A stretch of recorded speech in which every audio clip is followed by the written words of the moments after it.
Very happy new year to all of you.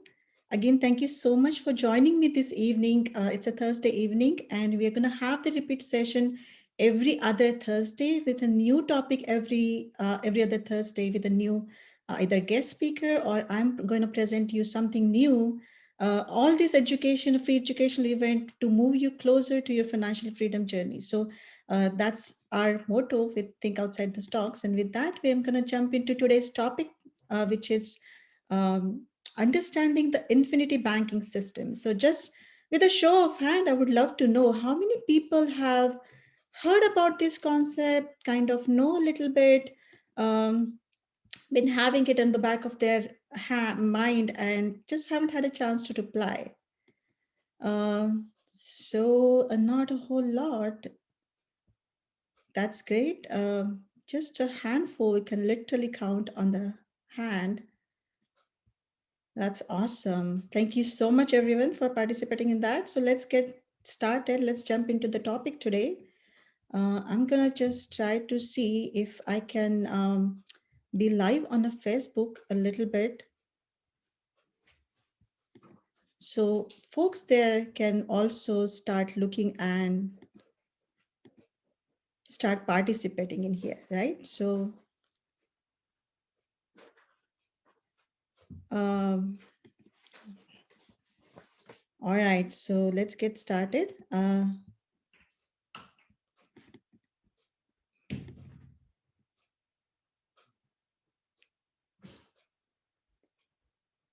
Give me a thumbs up if you can see my screen.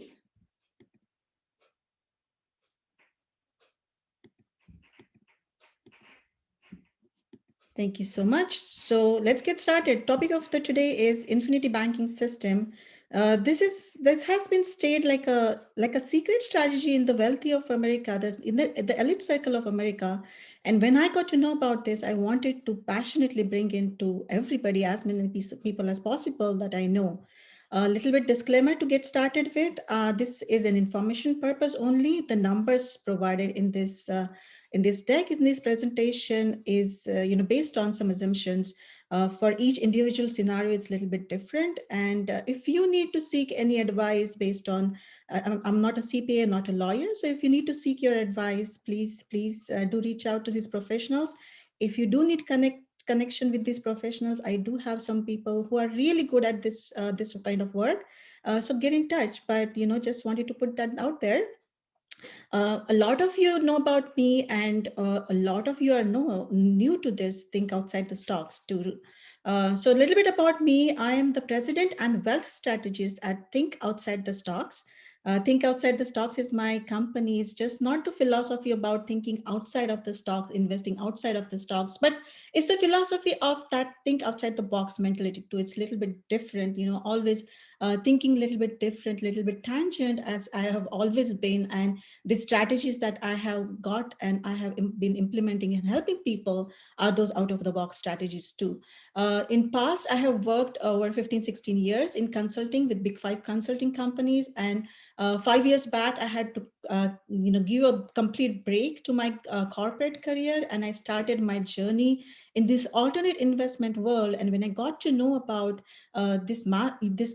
two strategies which made really huge impact to my financial structure, to our family's financial structure, it just drove me crazy that I have to bring this to light in for many people as possible. So that's really truly my passion with Think Outside the Stocks, is to give you that education free of cost as much as possible as I can, and also bring you that those strategies, implementation, the investment strategies and implementation of these concepts. So in real estate journey, I have done single family, Airbnb, multifamily, and I'm also bringing these investments when it comes to multifamily, and that's a topic for another day.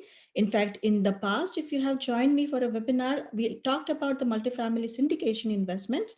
If you want, I can send that recording to you too, so you can join that journey as well. So today we are really talking about that infinity banking system, right? So before we get into it, I'm just going to talk a little bit about my philosophy, and it's really important. Many of you have joined me a couple of webinars back too. So for you, it might be a little bit repeat, but just bear with me for like maybe 5 or 10 minutes, because this is a really essential component just to put that perspective in front of you. With the wealth maximization approach, why is that maximization approach, right? So when we are thinking about laterally, horizontally, thinking about just saving, saving, saving, investing, investing, investing, we are looking very like a horizontal plane, right? My purpose is to help you kind of give that bird's eye view so you can have a different perspective to your own financial strategy. And with that perspective, it's not only important to save, invest, and just grow that, but it's a bigger perspective, right? It's just about growing, preserving, protecting what you have, and passing it worry free to the next generation. So that's the kind of perspective we think outside the stocks I'm trying to bring in. And why? Because, well, let's look at the history. We have known these financial fathers of our company, of our country, where people like Vanderbilt, or Carnegie, or even Rockefellers, they were the top 10 richest person in America, right? They were millionaires in their time, and when they passed away, they actually have billions of dollars in today's net worth. They had billions of dollars, and now they have about six or seven generation in place. So it's very curious, it's very interesting that we have seen, even Netflix has their series, right? So we have seen how much they work. They worked really, really hard. But when it comes to retaining that amount of money, retaining that wealth through generations, how did they do? It's very curious. I mean, I was very curious to find out about that. When it comes to Vanderbilt family, when we had that billions of dollars, the known heir from one of like sixth or seventh generation from Gloria Vanderbilt, it's Anderson Cooper. We know a lot, a lot about him. He got passed on 1.5 million out of that billions of dollars. Now 1.5 million is a lot of money, but think about it. Six, seven generation later, what was really worked, what Cornelius worked really hard towards, just 1.5 million to the sixth and seventh generation. That's kind of disappointing. What Carnegie, he intended to do a lot of charity work, really great for him. But his purpose for charity, the way he implemented that, he literally, passed on everything that he have during his lifetime and after towards the charity, building the libraries, the colleges. There were no known millionaires from his family. But John D. Rockefeller, his family, with 150 plus heirs today and $11 billion in wealth, these heirs are still, being distributed the income cash flow from their from this generational wealth. So it's very curious to see what did he really do. And infinity banking strategy is one of the toolbox kit that they use, and they keep on using generation after generation. And when it comes to charity, they didn't even stop just at the one generation, because every year the millions and millions of dollars go to the charity, because this entire wealth, kind of, they put it together, and they keep on distributing the cash flow from it without distributing that main wealth.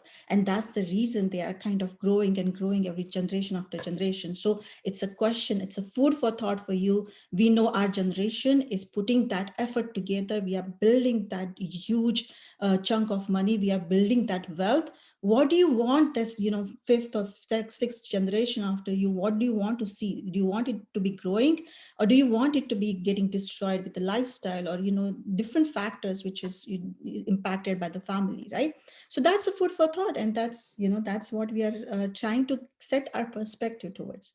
Understanding the wealth potential, it's very important to see what people like us have, what kind of wealth potential we have, right?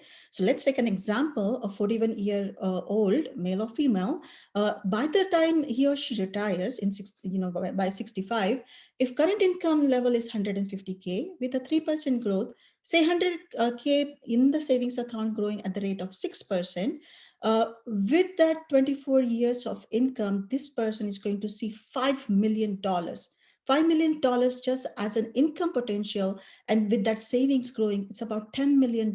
That's the kind of wealth, that's the kind of money this person is going to see throughout. So you and me will see a different level of wealth, kind of potential for us.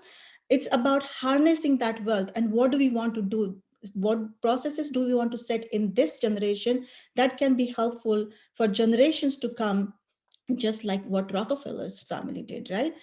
So another visual for you, if we think about this whole like 5, 10 million, whatever, as this big tank of money, of course, we have a very small pipeline annually that's coming in. So from that tank, we start pulling a little bit money out from here. And the first regulator it gets applied, it's of course tax filter. Some money gets leakage over there, and some of money starts providing for our lifestyle, our living standard. And from time to time, our effort is to push it up this chute, right? So on the right hand side, there's that safety tank, which is your bank account, which I call it's a sleep well money, because that helps me sleep well. That, looking at my bank account, hey, I can sustain my, 4 or 5 months of expenses, or whatever that comfort figure is for you. That's a sleep well money, that if something happens to my job, if something happens to my business, I have that money. I can, pay my mortgage bills, feed grocery, buy grocery, feed my family, etc. So that's your sleep well money. And for the lack of better source, we keep this in the bank. We think that we are not losing any money. We keep that in bank, right? On the left hand side, we have that investment tank, where from time to time we do take some risk. And an important part about the right hand side is the savings need to be tight lid on it. They need to be completely sealed, that there's no evaporation happening from there. And we keep it very safely with bank. We think that FDIC insured and it's very safe. I'm never going to lose my money. But think about it. What are the banks giving you these days? 1% maybe. And on top of it, you have tax implication. If you are in 35% bracket, that's taking a cut already. And plus, think about it, inflation is 3%. So you are actually negative year after year just by keeping that money sitting with the bank, right? On the left hand side, from time to time, you do take that risk knowingly, consciously, and the evaporation happens from there. And of course, there's some tax leakage also happening in those investments too. So that's typically the picture. That's how the river of our money is flowing, and this is what typical picture that we see in our lifestyle, right? So what is really our problem today, right? We have two problems, as think outside the stocks focuses on. One is a savings problem, and one is the investing problem. The investing problem, about how it's tied to volatility and stock market, all that thing, it's a topic for discussion for other day. And in fact, the syndication model that I discussed in the past webinar focuses on that. Today, I'm going to just focus on the problem of the savings itself, right? The money that we are saving in the bank account for our emergency, for funding our education, your kids' education, or just sometimes the parked money, which you're kind of creating like a big pile so that you can invest in somewhere, right? Like maybe a pile of 30K or 50K or something that you can invest somewhere, right? So the question number one, food for thought, where are you saving this money? You are saving it either in bank or in bonds, right? If it is bonds, it's kind of locked for some time. What is the interest rate that you are getting there? It's really low. On top of it, it has a tax liability. And is it at risk? Is it safe? Is it tied to the volatility? Some people, just put it into stock market. That's not really ideal, is it? But think about it. Even keeping in the bank account is losing money to inflation, right? Sometimes it has restrictions on how much you can put the money in there, like maybe Roth IRA or something like that.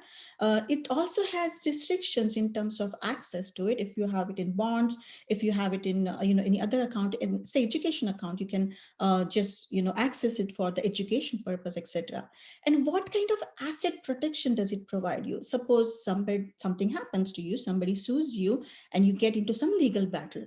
What is the first line that they have available? That's the bank account. That's the bank account money that they have. That's the first access. So you are kind of exposing it, so that protection of that money is really important. There is no protection for that money. So that's the problem. And is this whole bank account where you're saving this money, are they providing any additional savings, any additional benefits to you? So that's kind of the problem that we're talking about, right?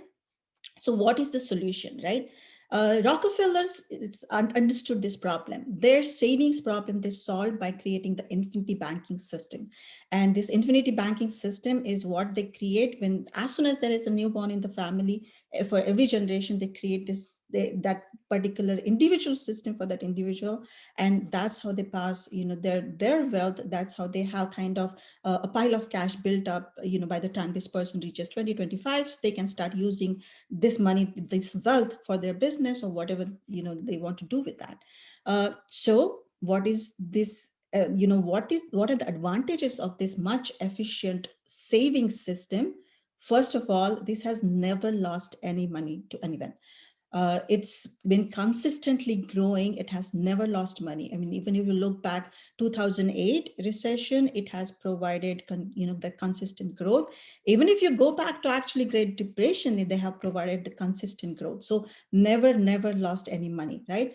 The second advantage of it is you can contribute without any limit. You can kind of create your own limit. So it's not like a 401k that you can only contribute, about 19,000 or so every year, but you can create your own limit, and you can, you can play around with that.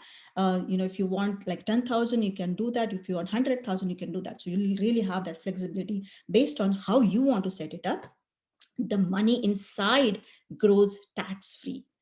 I mean, think about it. This is an immense advantage here, because most of our leakage, when it's happening, when the tax is taking a cut of it, the value of that money loses the future growth as well. So that money is not only losing that advantage, but it's losing the future growth as well. So when that growth happens tax free, it's compounding year after year tax free, and it's kind of snowballing inside completely tax free. It has better interest rates than bank. I mean, 3.5% is kind of the mandated, government mandated, say dividend in this system, versus, I mean, less than 1% what you're getting into the banks, right? It has the liquidity and the flexibility. So anytime you need, you can actually directly access it, or you can leverage from it. I always prefer, the leverage strategy, and I'll tell you why. But this is liquid, this is flexible, this is always available to you. And then you can withdraw it any purpose at any age. You don't have to be retired to access it, or it doesn't have to be education purpose to access it. You can literally access for any time, any purpose. I mean, you can even access it to go on a vacation and kind of refill it back, right? The withdrawals could be made tax free too. Of course, there's a leverage strategy you need to use after a certain point, but it could be made tax free. And it's a great place to put your parked money between the investment, because between the investments is a time when you're really losing on that growth. It's still growing inside the system. I'm just going to take a pause here, and I'm just going to remind that please, if you have any questions, please put it into the Q&A box. We have so many participants today. I'm just going to look at the Q&A box, and I'm going to start answering those questions, towards the end of this session. All right, moving on. Why think like bank, right? Why do we want to think like bank? What is the banking system that attracts us most, right? So think about it. Bank is really in the business of leverage. It's about the power of leverage. They are using OPM. OPM is other people's money, right? So, for example, if you handed over 10,000 to the bank gives you a 1% interest back. Of course, there's a tax implication for you, but for bank, they gave you that 100K, and suppose somebody else asked for that 10,000, and now the bank maybe on an average has like an 8%. Now you will say, Madhvi, that interest rates are really low. Who is giving you 8%? Yes, there are people who are paying like, the credit cards, or, different type of, this is just an average that bank would have, right? So 8% with the leverage that bank didn't really had money, right? So bank used the leverage, and they earn 800 on that. So now you'll say that it's just $700 profit, but think about it in terms of the returns, it's 700% profit. So that's why I want to encourage you to think like your own bank. When you place your own money at somewhere safe, where it's growing, it's compounding, and at the same time, when you are taking the advantage of leverage, as if you are borrowing that money without touching that money, that's how you think like a bank. That's how you use the power of leverage to your advantages instead of somebody else using that to their advantages, right? So just moving on, just understanding the hierarchy of wealth. Now, think outside the stocks. We talk about this hierarchy of wealth with every client. I'm going to touch base a little bit today on it because we do want to focus on infinity banking system, right? So Maslow has pyramid of needs, right? I mean, I'm sure that a lot of you through your education or something must have seen this pyramid. We put that pyramid of need with, in a financial structure, and at the bottom lies the savings and the protection. So that's the foundation of that pyramid. As you go up, the control kind of goes down. As you go, go up again, the risk is kind of going up too, right? So at the foundation of it, that's where your savings, your protection, not only the protection for your money needs to be considered, but protection for you. If something happens to you, how's your family supported, right? So of course, that's the life insurance that's kind of supporting that. And as you go up, then there's kind of, the upper tiers has a little bit more risk. So the tier 2 will have some direct investing, maybe real estate, something like that. Tier 3 will have like syndicated investments where you don't have direct control, but it's still, have some good returns for you. And on top tier, there's a speculative, which is maybe the stock market, right? Most of the people have this pyramid upside down. So we encourage to kind of look at it, create that solid foundation at the bottom. So you are protected no matter what, in terms of your savings, in terms of your own life protection, right? So the infinity banking system, to the core of it, is about this foundation. It's about putting this foundation together. And the vehicle that we put it in inside is that life insurance vehicle. And the life insurance is not just any life insurance, but with the mutual companies only.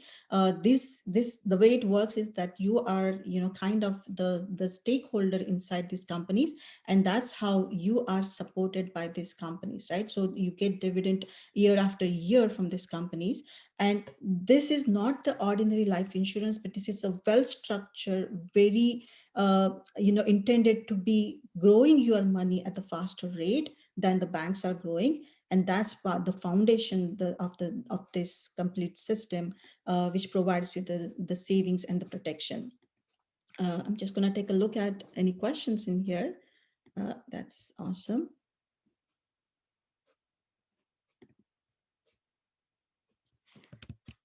Yeah, sorry about that.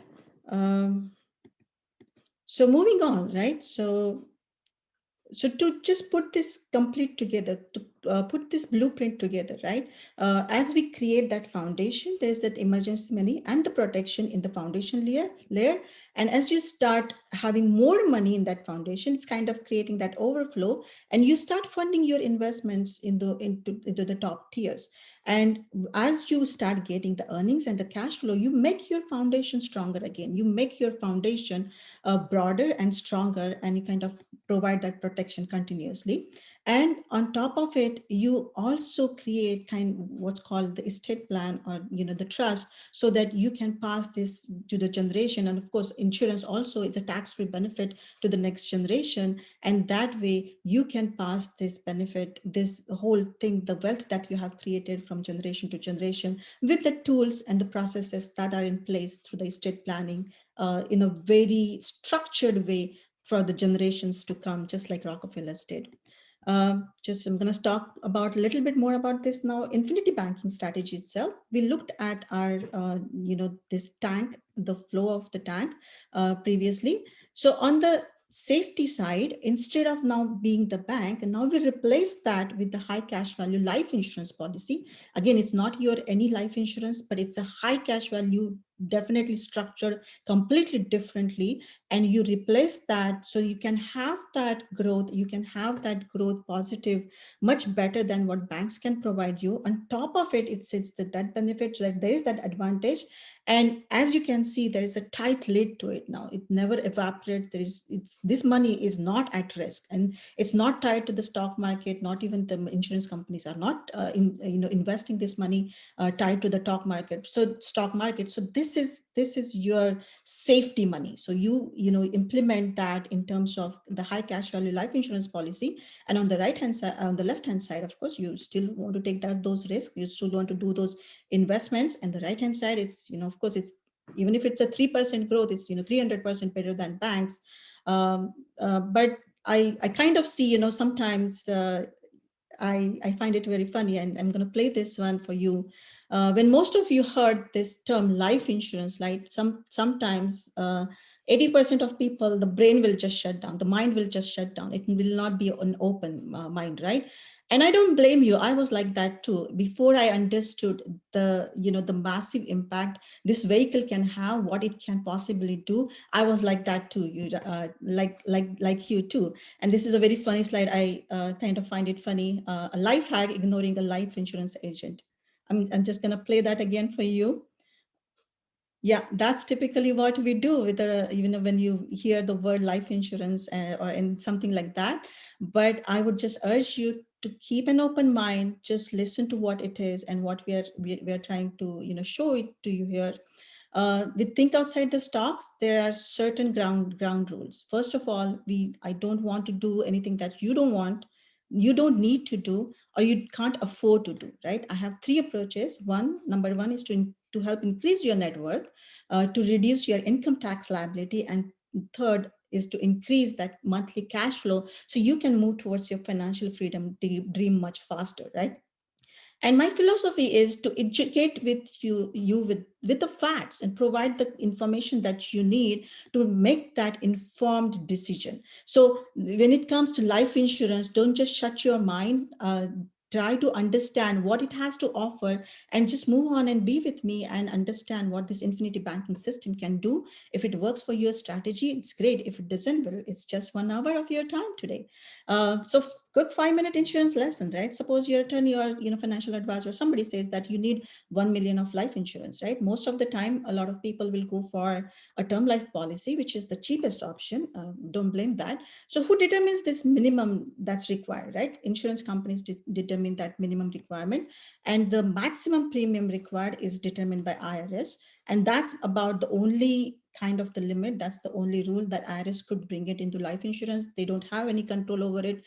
They cannot change anything within the insurance system itself, right? So the lowest of it is, say, for example, 1,200. Somebody pays that $1,200 per year for buying that 1 million coverage, right? Term life policy. The maximum that person, if we get to this system way and some other different ways, the maximum can go inside that system is $76,000. So you would, I mean, think about it, right? Why would somebody put in $1,200 versus $76,000, right?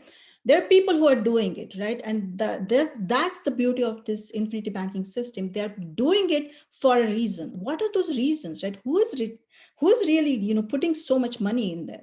Of course, because first of all, it provides you that tax-free debt benefit. It provides you that tax-free accumulation, that growth is tax-free. You can have the tax-free distribution with this strategy. You have that available prior to when you are retired. You can literally access that anytime. That's the kind of flexibility that's providing. It can be used as a collateral to kind of provide the investment at some other place. It also provides you credit protection. So now whatever you had kept it in the bank account, if that money is in this insurance policy, technically it's the insurance policy, right? So the creditors do not have access to this money. So it's kind of automatic protection in most states. So that's the advantage. It provides you the competitive rate of return, right? The dividends are being provided year after year with these companies. One of my favorite companies, Spain Mutual, dividend, even after what we saw in 2020, is 5.75%. So that's how much dividend that they're providing year after year. And you can also add, if in case of disability, you can also add that, okay, it sustains itself kind of in a way, right? And you can provide there is no limit. You can literally provide unlimited contributions. You can set your own limit to it. And I work with Paradigm Life, and with Paradigm Life, we have helped $4.5 billion of our investors' money to take off completely tax the IRS tax rate. So think about it. This money is growing inside, tax free. It's growing and it's it's multiplying, snowballing inside this will never pay the taxes. In while you are alive, you can use this money, you can either withdraw from it or leverage from it up to a certain point, and then when you pass, this benefit is tax free. So as opposed to your 401ks, when you're putting the money into the 401ks, when you're retiring and you're getting a distribution from it, you actually are paying taxes then. Or if you're not paying and you're passing it to the next generation, they will have to pay taxes for it, but this money will never see the taxes. So we actually have helped $4.5 billion to take off IRS tax radar from for our clients. So it's really a question to you that, how do you want to grow your money? So just coming back to why this system, right? I mean, as you're thinking, you're challenging yourself, you're challenging your beliefs of about life insurance system itself. Just think about how many years this has been existing and who are the people who used it. Why did they use it? These are wise people. They had, the best of the advisors that advising them, right? Rockefeller family for years and for generation after generation, they are using it. We talked about that. Walt Disney, actually, when he wanted to create his Disney World, nobody believed in his dream. So he borrowed money from his life insurance policy, put it into the Disney World, and started implementing his dream.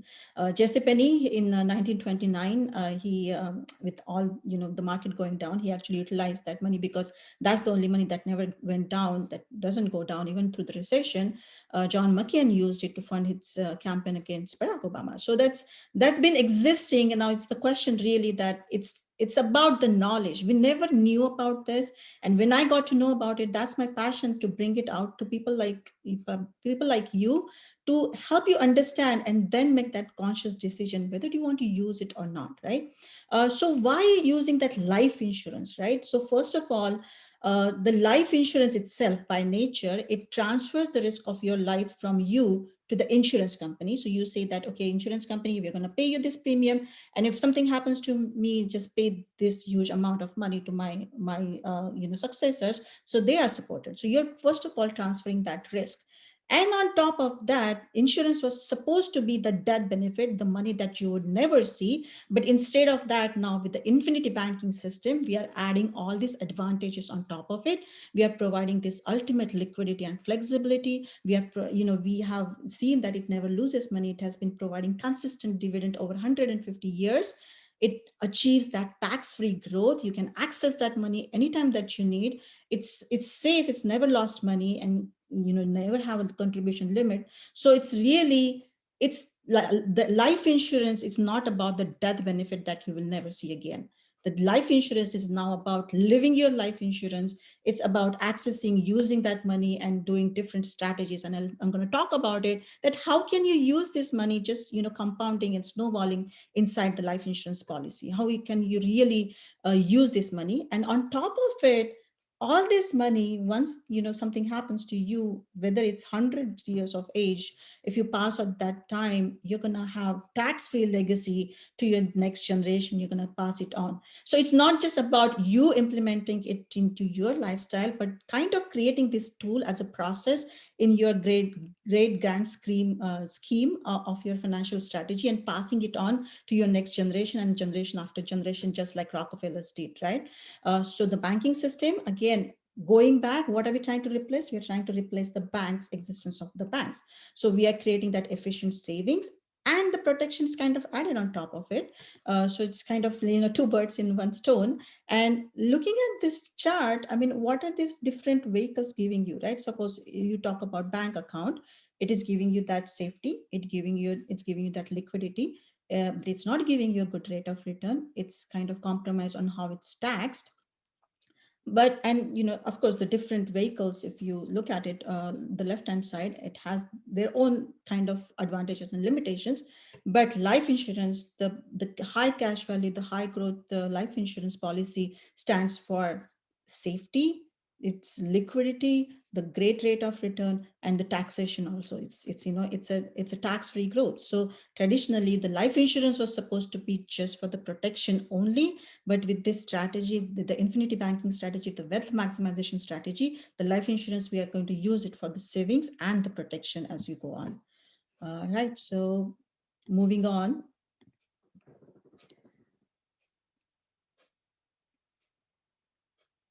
Okay, I see some more questions coming in. Please keep that coming in, and I'm just going to continue. Most of your questions are going to get answered. So, what is the really structure? What are these really steps, right? So, the first of all, like I said, that this is not your any life insurance policy. It's created. The structure is very strategic. So, in terms of the death benefit and the cash value kind of a proportion to it, it's either one third, two third, or 80-20% kind, the maximum possible that I can do for each client, depending on what your criteria is. So once we create that kind of a shell, which is a great shell for you, you fund it, max fund it with the portion, the cash portion. So where you can start getting that advantages of the dividends, and then you remove that money out of the IRS tax radar, because that's when it started to grow without taxes, tax-free growth. You start receiving the dividend year after year, and receive the guaranteed growth plus the dividend that the companies are providing. And you let it just compound. You don't disturb it. Don't disturb that growth year after year. You just 10 years, 15 years, 20 years, I mean, till you die, you just let it compound. You don't touch it, and you still have access. We'll talk about that. And just whenever you have that accumulated cash value, you start in utilizing it wherever you want. Either you invest from it, use it for kids education, emergency fund, anything really that you want to do. I mean, vacation or any purposes really. But again, I cannot emphasize enough that don't mistake it with your regular life insurance policy. This is has to be structured in a very strategic way. So again, live your life insurance. This is the high cash value insurance where you grow, protect, preserve, and pass, which has never lost money. It has no contribution limit, grows tax free. It has guaranteed returns plus the proven dividends. It has easy access to emergency funds or whatever you want to do. It has no limitation on access or contribution. It has automatic asset protection in most states, and it also passes that tax-free wealth to the next generation. So it's kind of the one product solution where the life insurance was just supposed to be the death benefit. Now you are having an efficient savings vehicle, plus the protection and safety, plus the flexibility and liquidity. And of course, there is additional benefits that can be provided too, right? So how do you use this as a strategy? How can you use this money, the same dollar at two different places? I'm going to go back to our favorite diagram, which is that the tank where we have the lifetime potential coming in. Suppose you decide to buy a rental house, or in some cases, some of you are even thinking about buying your first house, right? What do you do with the first house? Suppose you are buying that 200K house, and even if you say have 200K in your bank account, do you just go to the go to the person and say that to the builder and say that, okay, I'm just going to buy it cash down? No, we don't do that. The reason we don't do it is because we want to use that power of leverage, that 80% loan that bank is going to provide you, and just the 20% from your pocket, right? So typically what we will do is we will empty out our bank account. We will take that 20%, we will take the 80% loan from the bank, we will empty out, and we will put that as a down payment, and we will purchase that rental house or first house or whatever you want to do, right? That's what people like you and me have been doing. When we purchased our own house, first house, we emptied out our bank account and pushed it as a down payment, as down payment towards our first home. And what it did was it lost its ability to compound, to grow that money inside the bank account. But here in this case, what you're going to do instead, that you're going to show this, as a collateral, saying that, hey, I have this insurance policy. I mean, insurance companies can give you that loan too, or a third party, banks can also give you the loan. So you're going to tell them that this is what I have. I need to borrow that 100K or 50K in this case, if it is a 200K house. I'm going to borrow this 50K. And with that, you're going to take that loan, you're going to put that as a borrowed down payment. So now you have leverage of not just the 80%, but complete 100%. So in terms of your real estate investments or any investment, or even if you're doing a syndicated investment, think about it. Instead of you putting that 50,000 into the syndicated investments, now you have to just pay, suppose if it's a 5% interest rate, just 2,500 every year. And plus that money is growing at the syndication investment, or you're invested into rental real estate, or you have purchased your first home with that money. And in turn, what happened is your money in the life insurance policy, it never moved. It's there. it's still growing, it's still compounding year after year, it's still snowballing. And for that 30 years of that lifetime of that home that you have purchased, in that 30 years, this down payment which you have in reality would have taken away and put it as a down payment, it's gonna grow. It's that 50K is going to grow year after year, compounded and snowballing for that 30 years. So that's the beauty of this system. It's borrow, not withdraw. You could withdraw if you want to withdraw that 50,000, but you're gonna lose on that growth. So it's borrow, not withdraw. Have your money do two jobs at the same time. It's snowballing inside the policy, and it's also, you're using it as a leverage, you're using it as a collateral, and you are able to purchase that as your first home or your rental home or your syndicated investments. I mean, you could even do any kind of investments, right? If you want to invest in gold, you could do that. If you want to invest in stock market, you could do that too. I mean, not a big fan, but if you are savvy as stock market investor, you can even do that. I mean, salute to you. I really admire people who can babysit that money and have that kind of growth in the stock market, but you could also do that. So it can really support any type of investment, any type of expense, any type of strategy that you want to do using this leverage strategy. Okay. Now many people ask me that why should I borrow from my own policy? Why not? Why should I borrow from somebody else? Why should I not borrow from myself, from my own policy? Well, first of all, if you borrow from your policy, and many people are very familiar with the retirement account, right? From your 401k, you would take a loan, invest into something, and you pay your interest to your own self. But think about it. If you take that 100k out from your 401k, that 100k, suppose your 401k has 200k in it, right? You take the loan of the 100k, the 100k physically comes out of it. Now if you start paying 5% back to the 401k every year for next, say, 5 years, if you borrowed for 5 years, it's going to increase by that $5,000 every year. But here in this case, your 100k never came out of the policy. It's still growing inside, it's still earning that money, it's still earning that growth, and at the same time you're investing it somewhere or you're utilizing it somewhere, right? So I'm just gonna show you this number. I'm a big fan of numbers, how numbers can project what you are trying to achieve and how it can just relate pretty quickly, right? So suppose you have this, people a lot of times say that, hey, I have 200k mortgage left. I just want to pay off that mortgage completely, so I can be worry free that my mortgage is paid off, right? So suppose you borrow that 200k. Banks are giving really low loan rates, these interest rates these days, right? So even if you get 4% to receive for the period of 30 years, if you borrow that 200k, you will end up paying 215,000 in the interest for that 4% interest. So that's in 30 years you will pay that much amount of interest. That's humongous. You will say, Madhavi, why would I pay somebody else that interest for 30 years? But think about it. Even if you earn the exact same rate inside the policy and the policy is growing compounded year after year, the same amount of the money that you have put and you never touched, and you provided that compounded growth, that snowball growth, you got almost double, 448,000 interest inside of the policy.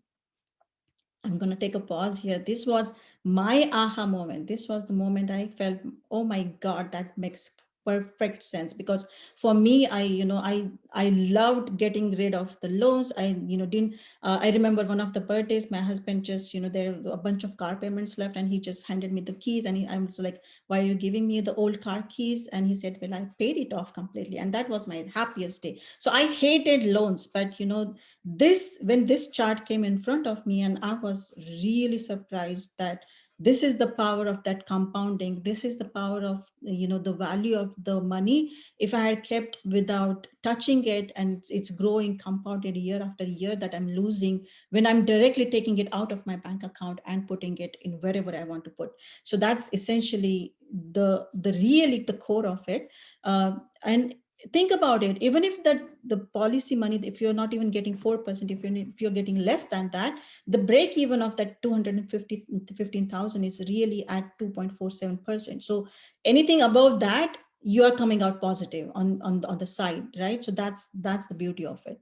All right. So in the interest of time, I'm not going to talk about the technical details of the policy a little bit. I was planning to go over the numbers, the real numbers, so I can show you that what this policy looks like. But if you want to, look at these numbers, you can always, schedule a call with me, and I can run actually your numbers with it. So it will make sense to you. But I'm just gonna just talk a little bit about why the structuring is different. A typical life insurance policy on left hand side, its intention is 100% premium goes towards buying you that insurance, right? So the cost of insurance is being supported by that premium. The premium stays constant, and also the death benefit kind of stays constant. The number one priority of the left hand side is the death benefit, and just as a second priority, the cash value accumulation starts happening too. But on the right hand side, that's the infinity banking system. The purpose of it is not the priorities are kind of flipped here. So the purpose is not the number one priority is not the death benefit, is the cash value accumulation and the cash value growth, and the death benefit is the second priority. So the premium, my try is to push that premium really, like one third goes towards the insurance, and the two-third kind of sits in there so that it kind of starts earning that year after year dividends. And again, the intention is to reduce that cost of life insurance significantly, so that your break even happens really pretty quickly, maybe about in 6-7 years, so you can start getting that exponential growth pretty soon. So that's how the structure is different, and that's why I keep on insisting again and again that not all life insurance policies are the same. It has to be structured very specifically. The shell has to be created for the infinity banking system itself. So I'm just gonna jump through these slides. I had this. Um, this is maybe the important slide, right? So in the insurance policy, what I was showing prior to this, and kind of skip through those slides. If we are not running, if you guys are not in hurry, I might actually look at those slides. Those will add some value. So it's really, I want to be respectful about your time too. So just raise your hand if you want to see those numbers. Just show me by show of hands if you want to. Oh my God. Okay. I got it. I'm gonna go back. Everybody wants to look at that. So let's look at that. Um, Thank you so much for this overwhelming response, by the way, everyone. So let me just jump at. And thank you so much for your patience. So again, this is a typical life insurance policy, a complete and a very well designed. I mean, this is designed by a really good agent too. A very well designed life insurance policy where the premium kind of stays stable, the death benefit stays stable. So no matter what, when it happens to you, that $1 million benefit gets to your successor, right? So this is a typical life insurance policy. The left hand side, where the priority is the death benefit, right? The focus is the death benefit. So about 7,500 is the premium year after year. So as you can see, the column which is the cash surrender value, so column number 7, right? So first year we push the 7,500. The cash value there is 0. There is absolutely no cash value to start with. Year 2, it will start slowly trickling in. The cash value slowly starts trickling in, and now you can start looking at the rightmost side, right? This number in the red, right? So by year 7, we're able to push like maybe 53,000 into this policy, and this policy has 40,000 cash value. So it's still not break even. It still has that 13,000 kind of a cost of insurance, right? Going down 15 years, right? 15 years, 106,000 pushed into this policy. By year after year, that's 7,500 or 6,500, whatever that money is. At that time, after 15 years, this money is 104,000. So it's kind of coming close, but it's still not there yet. So I would imagine that I ran out of space here, but I would imagine that maybe 16, 17 years is when, maybe 17 years is when the break even happens, where the amount of money that you pushed into the policy is the amount of money that's available for you as a cash value, right? That's the purpose. The death benefit is number one priority. We flip that. Our priority is the cash value growth, right? So now let's assume this for this individual who is about, I think 40-year individual is my favorite example. So 20,000 per year if this person is contributing till he retires in 24 years. And so let's take a look at what this structure of the infinite banking does for him, right? So in terms of This 40-year-old putting 20,000 for till he retires, and 30 years later, what is that growth looks like, right? Of course, with the, the guaranteed portion is 3.5% and estimated about 2.25 dividend, which is the current dividend scale by the Penn Mutual, and this is the Penn Mutual example too. So with that, what does it look like, right? So 20,000 pushed for 24 years. Let's start looking at these values here. The 20,000 premium goes in for the first year. The first year itself, it's 13,000 in cash value available, right? So this person can use it leverage. You can borrow against that 13,000. So just multiply that, right? Suppose you want to push it like maybe 100K in there, right? So that's how much money, that's how, what's a percentage wise it will be available to you, about, about 70% or so will be available to you for the first year. Does that mean it's not available to you? No, it slowly starts getting available to you. The insurance company will help back to kind of get around their costs, their whatever the life insurance costs they have, their expenses, stuff like that. The second year you push 20,000, and now there is 27,000 in the cash value. So 40,000 total pushed in, you have about 27,000, right? So first few years, I mean, of course, this is not like a get rich scheme, right?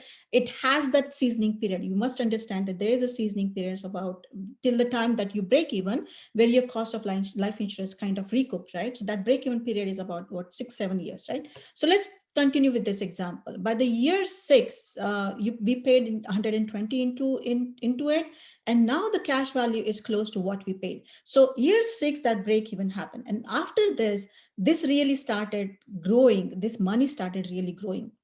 But even though the break even happened at year 6, look at the growth, right? 20,000, this column in here, increase in cash value states the annual growth, right? So it shows you that how much money grow for that particular year.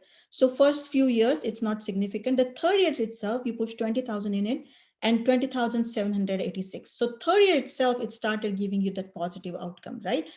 Go down to like year 15, right? By the time where that policy was not even break even, now the 20,000 you have pushed for 15 years, that year itself the change is 43,000. So 43,000 minus the 20,000 that you paid as a premium, that 23,900, that's almost 24,000, is just that year's growth. Just in that 15th year, it grew by 23,000. And that's the compounding magic that I'm talking about. That's the snowball effect that I'm talking about. And you are still at just 15 year, policy year 15. This person is just at age 55, right? So just let's take a look at what this IRR looks like, right? This person who has contributed 24 years, total of 480,000 into it. After 30 years, the total cash value with this kind of growth is $1.2 million. It's a pause here because that's a humongous number. Just by providing that 20,000 over and over again for 24 and completely stopping the payment after 30 years, this person has $1.2 million. And you would say that, well, what if something happens to me? Well, your death benefit at that point is 2.1 million. So you have that 1 million difference in terms of your cash value and your death benefit. So you actually have the IRR of, 4.81% over and over again. Again, this is tax-free. This is a tax-free IRR for your cash value. And under death benefit, you're getting 7.7% IRR by the time this person is at 71 years of age. So that's the power of this compounding. Again, I cannot insist enough that this has to be structured in a completely different way than a typical life insurance policy. The money has to sit in here, compound year after year. If you want to utilize it, take the leverage, because inside the growth, if you take it out, you're going to disturb that growth, you're going to disturb that snowball, and you're going to just start from the uphill again and start with that smaller snowball. You don't want to do that. You want to keep that rolling year after year. And the death benefit is growing. In previous example, as you may remember, the 1 million death benefit never grew.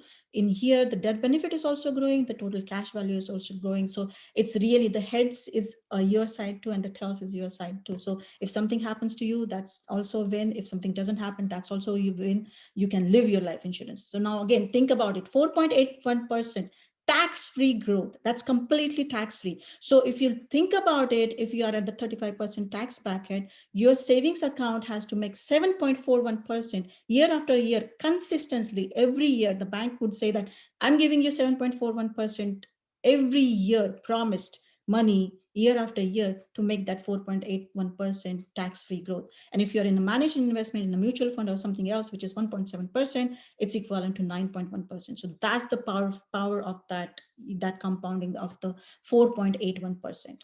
Okay.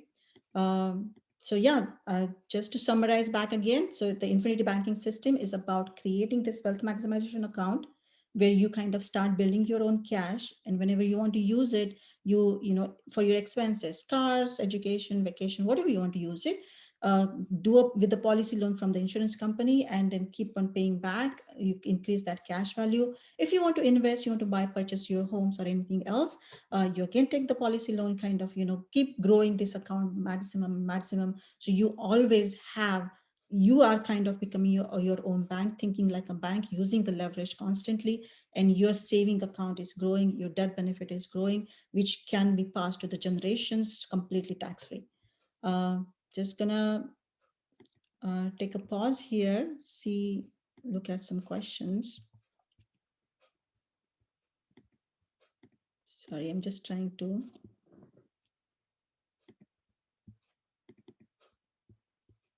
get to the Q&A here.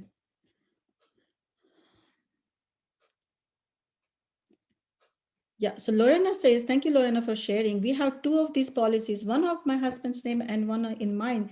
Congratulations. I mean, you have implemented this and you're using it. Just tell us in the chat window, what do you like about it and what you have used it for? So great. Can we take a loan against the term life insurance? The term life insurance, Lavanya, does not have a cash value. It is essentially how your home loan is. It is essentially how your home insurance or car insurance is. There is no cash values. Whatever you're basically putting in is going in the drain. In fact, the insurance companies, that's the best business they have, because only 2% is the chance that they actually have to pay out this term life policy. So there is absolutely zero cash value in that. So you can take loan only against the cash value, and the term life does not have that cash value. How much is the guaranteed income and approximate dividend? Sridhar, this year, I mean, pen is my favorite, and this year, in the example that I showed, 3.5% is the guaranteed, and 2.24%. So together it was about 5.75%, including the dividends and the guaranteed portion. Of course, everything does not goes towards the growth. A very small portion goes towards purchasing that death benefit for you, and that's why the death benefit is also increasing, and that's kind of keeping that balance. IRS doesn't want that kind of the balance to go out of the door. The balance of cash value and the death benefit has to be kind of proportionate. So a little bit portion goes towards that, but most of it comes there. But the 4.81% is coming from a real example of that 41-year-old, and that's kind of something similar that we can look into your own scenario, that what it's different for different person, but we can look at what your scenario looks like. Yes, Sridhar, we are sending the recording for this webinar. MEC is a good question. It's a little bit more technical details, but what MEC is, again, it's come to think of it in very simple terms. It's a limit that IRS has, that whenever, because what was happening in 1980s, right? People were rich people, wealthy people, they were really, having a ball with this whole strategy, that they dump a lot of money in there and it's growing tax-free. And then the IRS is like just looking at it and saying that we're never going to see this money. They need to have some kind of rules to it. So that's the only rule that they put in, that whenever you're putting in money, it has to be proportionate with that limit. So MEC limit is, for the 7 years of the policy, you have kind of a limit based on your death benefit, how much you can put in. But does that mean that limits you? No. If you want to put in more, you increase your death benefit. So if 500 gives you, to put maybe about 10,000, 20,000 a year, you want to put more than that, maybe 30,000, you raise it to 750 or something more. So you kind of have that play. You still have that control to adjust that limit for you. Um, $20,000 is a very large number. Yes, it is a large number. I took it as an example. We can create in your own situation how it looks like, and based on what you're trying to save, we can try to optimize that for you, and we can look at even if you want to be 10,000, you could do that. I have various clients, people want to push 100K into it every year, and we do that too. So based on that, it's really about like buying a house, right? I mean, you could buy a house which is 200K, and somebody wants to buy a house which is 600K. So you can literally look at those two comparison, and you can decide what you really want to do. Wow, I have so many questions here. So I'm just gonna scroll through this, and if I have answered it already, I'm not going to take that up. What are the associated fees involved if you have an account? So let me just actually go to a slide. So over the period of time, so think about it. You have actually, all right, yeah, right here. So you have actually, when we did the break-even point for you at 6-7 years, your fees kind of, got covered, right? Suppose you had a policy, a term policy, which you're paying $2,000 per year for 30 years, you're paying 60,000, it's going towards nothing. It's really the expense of that policy. But here, the lifetime expense of the fees is less than 1%, because, we are kind of taking care of that break even early on, and now your growth is 4.81%. So it's giving you better growth than banks. Plus it has, minimized that fees too. It's kind of, the growth is kind of sustaining. If you want, you can actually stop paying to the insurance there. We can create that scenario where you can, completely stop paying. And this is like kind of becomes a self-sustaining. It still grows for you. And, whenever you die, even if it's 70 years, 80 years, 90 years, whenever you die, you will have that money handed over to the next generation. When you repay the loan against your insurance policy, do you get to keep your interest? You would get to keep your interest if you have borrowed money and you have taken that 100K out, losing the growth of that money. But in this case, you're just showing it as a collateral to somebody else, taking a loan from somebody else, paying somebody else, just like how you do it for a loan for a house to a bank. You are taking a loan from them, though you have that equity in the house, right? You're taking the loan from that bank, if suppose an equity loan, right? And you're paying them their interest. You're borrowing it. You're not using your money, because your money still has this ability to grow and compound. If you take away out your cash value, it's not going to grow. So my recommendation is always, can you do that? Yes, you can do that. You can withdraw the cash from your policy, but my recommendation is always to use that leverage so you don't lose that chance to earn more money in there. All right. So the term life insurance is cheaper. What's the difference to buy term and investing the rest? And that also Jeff asked a similar question, that my term is about much less money. So let me actually actually that's the next slide coming in. Buy term, invest the rest. I mean, we have heard this term over and over again. This is very similar to the debate about rent versus buy. So I'm just going to actually start looking at the comparison. We all stayed in the apartment complex, right? We paid, some kind of apartment rent. Suppose, this particular apartment, we paid about 14,000 a year in a rent, right? When we decided that we want to move into the house, we purchased a house. And the first house could be like really like maybe a condo, very smaller house, about 225,000 home that, can have the principal and interest. I'm not talking about the tax and insurance, just the principal and interest. Payment is 16,000 for this particular house. One can also purchase, after this second home or, first home itself, a much bigger house, which is 750,000, with which paying much more money, right? So you could pay that 14,000 rent, or you could pay the 55,000 principal and interest in that bigger home, right? Why do we do that, right? First of all, because if we stay in that apartment complex year after year for 30 years, we pay about 430,000 out of pocket and $0 equity. There is no equity in there. Not wise. We want to build equity. We want to also have the advantage of appreciation of this home, right? So suppose this home which appreciates 3% every year after year, and by 30 years you have paid completely, the loan is completely paid out for this particular home, and the home is worth now 500 and almost 550,000. Now that's the equity in the house that you have. That's the money that you have that you're staying in, right? You have paid about 367,000 out of pocket, and in the bigger home, you have paid about 1.8 to 28 million out of pocket in 30 years. With a 3% growth now, that's 1.8 million. So you could have stayed in the apartment complex by term and never have that equity, never have that benefit for you. And now you have that 750k home, which has now created, once you have paid off completely to the bank, you have 1.8 million dollars equity for that particular home. It's all your money to keep, right?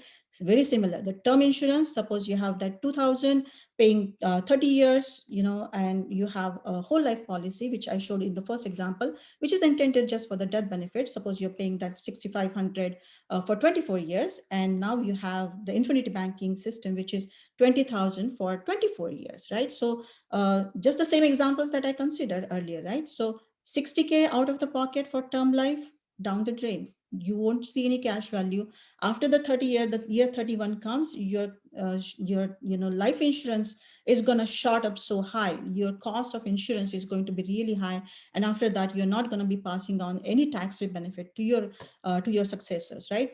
In this case, where you paid that 6,500, you paid about 156,000 out of pocket with the cash value got a little bit slowly built up, not much, but it did build up some cash value. And plus you have that $1 million death benefit no matter when it happens to you, right? So 215,000 cash value, 1.2 IRR for the 30 years. But what happened in the infinity banking system, right? In infinity banking system, you shelled out 480,000 out of pocket. You have 1.2 million cash value. You're never going to pay taxes on that growth. Nothing is going to happen.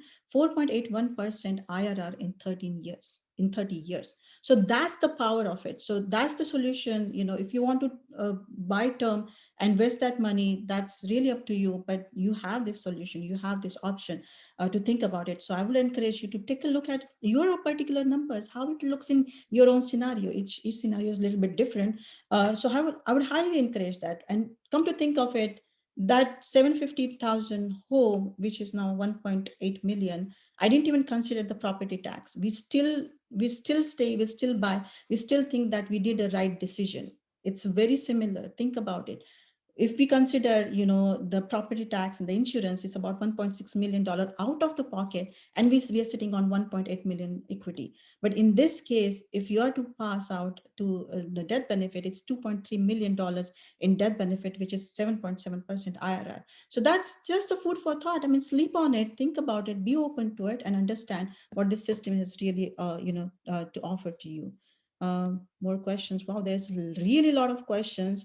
I really appreciate all of you hanging with me for such a long time. I'm going to try to answer, I'm going to try my best to answer these questions. I really commend you for staying such long with me.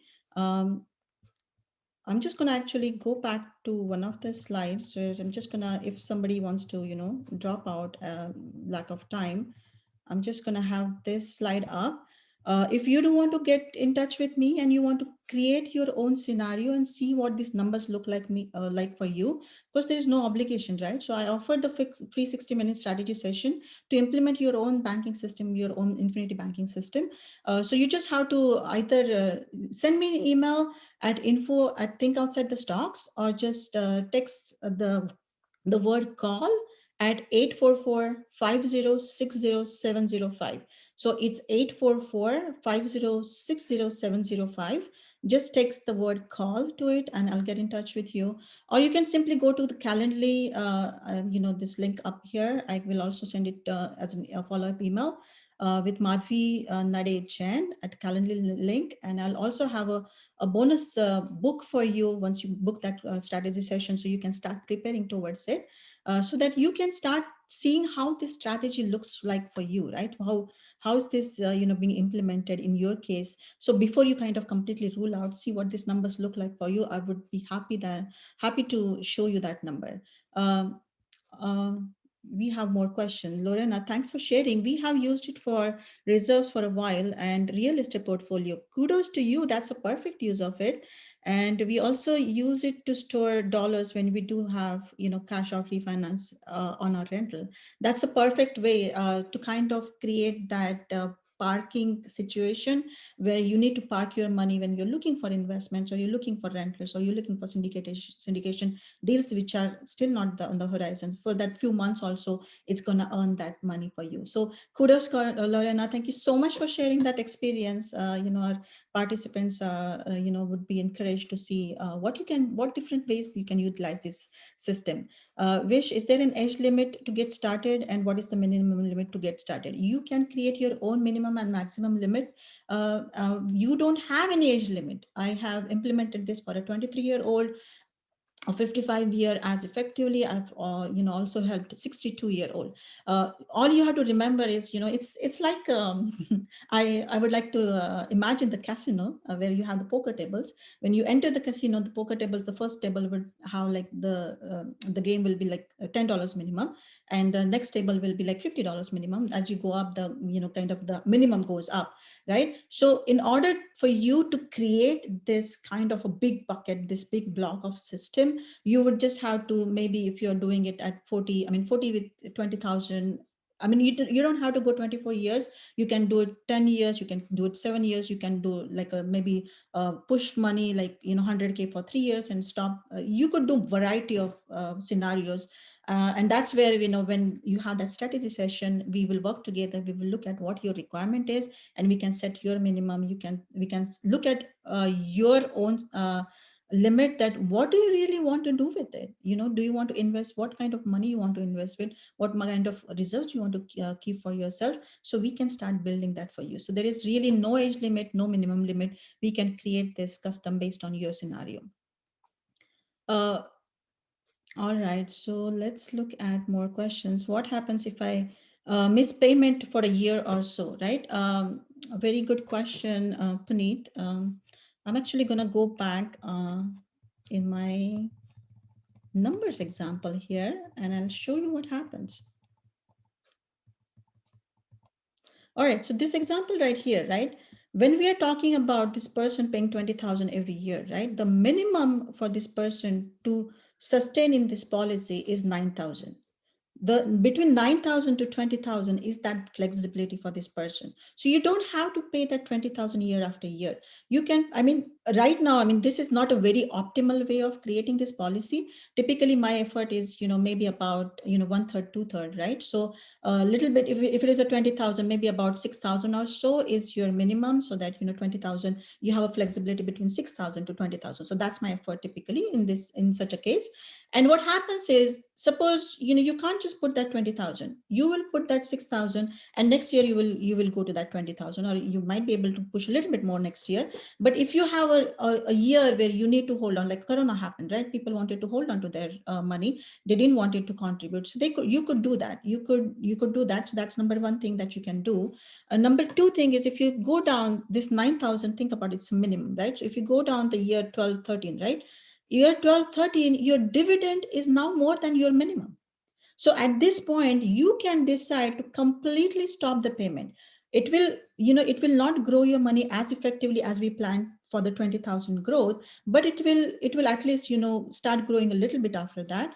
But what it will do is that you can never pay a penny in this system, and you will always have that cash value, whatever it has created by that point, which is about what, 350K. So you could always borrow against that, and it will still keep on growing little by little, not as effectively, but you can borrow against that. You can still use it as your living benefit, and when you pass on, that death benefit, no matter when it happens to you.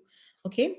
um Avneet, you are asking, why should I borrow from someone else? Why not borrow from my own money? That, yes, I did answer that question, and very good question again. We talked about it. When we borrow from somebody else, you are not losing that ability to grow that money compounded. And it's almost for the third, if you look at 30 years, it's almost double. You had, if you borrowed that 200K, 215 was the interest you paid to somebody else, but 40K was the interest that you earned. Imagine if that grows more and more, what happens after 30 years, 40 years down the line, right? um,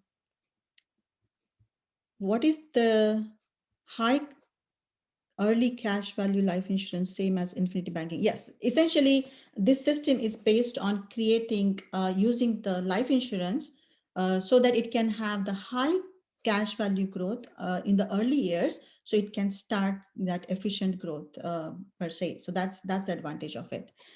Is there any tax exemption from on the insurance premium payment? No, there's no tax exemption. This is your after-tax money you're putting into the policy. Once it goes inside the policy, now you're earning that tax-free interest. It's kind of, it's growing. That dividend is tax-free, so it's growing tax-free. So your growth is tax-free. It's almost like your Roth account or something like that. So yeah, I think I have reached the end of the questions and answers. Let me see if by mistake, if somebody put it into the chat box and if you have questions. Greg says, nice overview. I have several policies and had the same reaction you described when I first learned about the infinite banking concept. We used it paying off car loans, mortgage notes, interest rate arbitrage.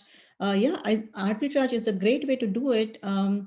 In fact, one of the, outside of the policy, outside of the insurance companies, there are companies, there are banks who are providing 3.5% interest rate if you borrow against it. So think about it. If you are getting 4.8% on the policy and you're borrowing against 3.5%, so you're kind of creating your own arbitrage. It's a great base for your financial foundation. Thank you so much, Greg, for your insight. That's so insightful. I mean, thank you so much for sharing that. I hope this helps our days to encourage. And Greg, I've heard a lot about you and love to connect sometime. Thank you so much for sharing again. Uh, all right, so I think I see more questions in the chat window too. I think I have answered. If there's any other question that you have, if you take money out of the whole insurance life policy, do you need to mandatorily refill the amount back? Puneet, very, very great question. In fact, let me actually see if I have a slide for that. Very important question. If you're thinking of leaving the webinar, please hold on for this question. It was a very great question. You don't have to repay back. You don't have to ever repay back that loan, right? So let's consider this scenario, the same scenario, right? Where we took that 200K loan and we are getting that we are paying that 5% interest over and over again till the day we die. Right? So somebody who's 40 years of age takes that 200K loan from the cash value, pays that 5% interest every year after year for 50 years till his 90 years age, and he passes at that point, right? What happens then, right? Where he has paid that the 10,000 interest year after year, total interest 500K, huge amount of money, stay with me. But what happened inside the policy, right? Even if you get 1% less, right? So you paid that 5% interest, but you get 4% interest inside the policy for that 50 years timeline. You have $1.2 million cash value. And when you have 1.2 million cash value, your death benefit is about 2.3 million or 2.2 million, right? So what happens is, now you originally contributed that 200K originally towards this building this whole system. So you build that with the 200, and now you have 500 you paid as additional interest to somebody else. So total out of pocket from you is 700K, right? The death benefit, if something happens to you at that point, is 2.2 million, right? So you never paid out your loan. You never paid a single penny except for the interest for that loan, right? Now what happens is the tax-free death benefit, the insurance company is going to take a look at it, that your death benefit is 2.2 million. How much loan do you have outstanding? Hey, you have 200K outstanding. So 2.2 minus 200K, that's 2 million. That's going to get passed on to your heirs. What if this 200K loan is outstanding? It's about 1 million, right? It's almost like 80% of your entire cash value. If that's how much you have outstanding, they're going to take a look at that. They're going to say that 1 million outstanding, 2 million, 2.2 million. So 1.2 million gets passed to the next generation. So that's the power of it. You never have to pay, and even if you never pay this back, even if you use it for education or any other purposes, you still come out positive for this particular strategy. So what are the different ways that you can utilize these strategies? I actually have a slide for that.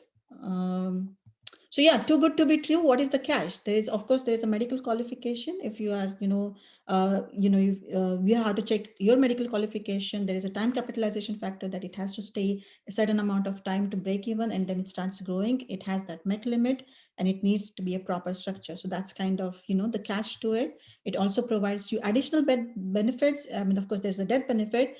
We can, at a very small cost, or add the disability waiver too, so that the kind of the death benefit gets protected if you get disabled or something happens. At free of cost, it adds the chronic illness rider and accelerated death benefit. So if some chronic illness happens to you, it actually, you can access the death benefit when you're alive, so you can pay off your medical bills or whatever you want to take a sabbatical and access that money, and just take a break from work. So you could do that. You could have that additional benefit. When we are putting this money in the bank accounts, it's not really doing anything for you in that case, right? So the multiple ways that you can utilize this, I'm just going to jump to that slide. How can you utilize this system, right? There are many ways that you can utilize. You can create as an alternate to 529 plan, because 529 plan restricts you to the education only. But here, if the money doesn't get used for the education, you can utilize for something completely different, and even if you want to access this earlier than the person, your kid is in college, you can still access it. You can, of course, use the same dollar at two places, so your investments can become better. Once you have that retirement money, that pile of cash sitting in there, you can actually start like your 401k. You can start distribution. You can create that income flow from this system during your retirement. So you can start saying that, hey, I need 40,000, 50,000 every year after I retire when I'm 64. So if you have $1 million there, you can start accessing it that way. There is another concept called volatility buffer, which actually support your stock market investment, your risk at stock market investment. Plus, having this infinity banking system built up with you, people, replace that. Instead of having the bonds, you replace that with the infinity banking system, and you can actually use it hand in hand with the stock market too. If you want to have any more details about, any more education about it, please reach out. As I say that, just text to that number, or just simply send an email to info@thinkoutsidethestocks, and I will get in touch with you. If you, I'm gonna check if you have any more questions, and I really appreciate you hanging in here with me. We are 30 minutes over, and I'm so happy I could answer most of your questions. And thank you so much, everyone, for joining today and for your patience. Have a wonderful Thursday and have a wonderful weekend. Please do get in touch with me if you want to implement this strategy. Thank you so much.